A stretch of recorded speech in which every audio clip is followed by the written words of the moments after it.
In December, I wrote to the President urging him to take quick action to prevent the spread of carp.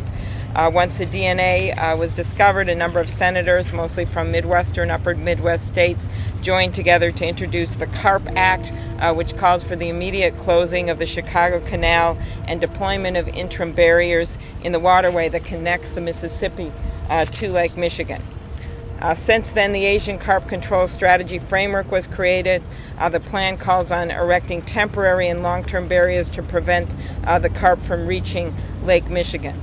Now, the long term is also, I think, very key to talk about here, and that is supporting the placement of permanent hydrological barriers, support for new biological tools to combat these threats, and also developing a new legal authority to prevent citizens from transporting Asian carp.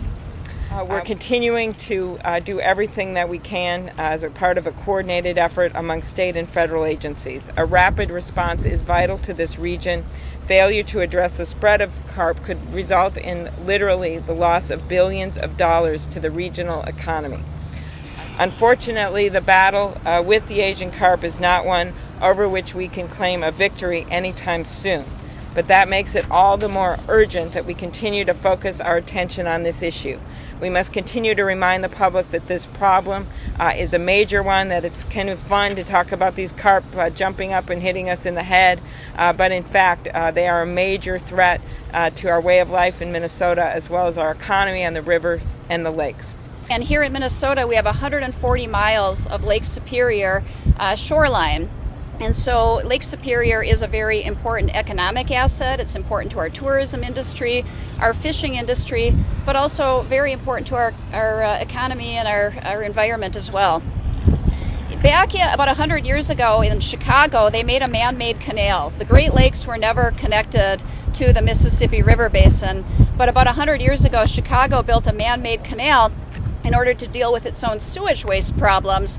And when they did that, they connected the two bodies of water, and that is what now allows Asian carp infested Illinois waters to flow into Lake Michigan, and once they flow into Lake Michigan, to flow into all of our Great Lakes.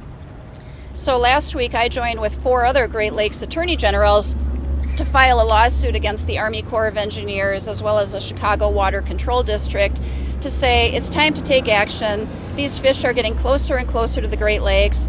You can't put toothpaste back in the tube. Once they invade the Great Lakes, they're in. And so let's stop them from invading. And that lawsuit will proceed through the courts. We're seeking an injunction against the Army Corps to put in place immediate steps, such as barriers and netting and closing the gates and the locks to prevent the imminent entry of carp, but then long-term physical separation of the two bodies of water like it was in its natural state 100 years ago.